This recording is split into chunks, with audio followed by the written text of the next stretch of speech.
Yes. I'll speak in Bulgarian.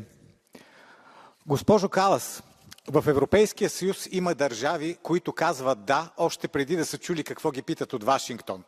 Този факт бе потвърден от Марко Рубио, който за съжаление посочи и моята държава България сред тези страни. Пак със съжаление трябва да допълня, че в Европа има и други правителства, подчинени на Вашингтон. А ръководството на Европейския съюз също не показва, че е склонно да води независима от Съединените щати политика. Да, в момента вие демонстрирате някакво недоволство срещу Доналд Тръмп, но това е недоволство срещу сегашния президент. Ако във Вашингтон управлява друг президент, например Камала Харис, то тогава брюкселският елит отново ще се превърне в пудела на Съединените щати. Моя конкретен въпрос към вас е: защо Европейската комисия страда от такава липса на принципност?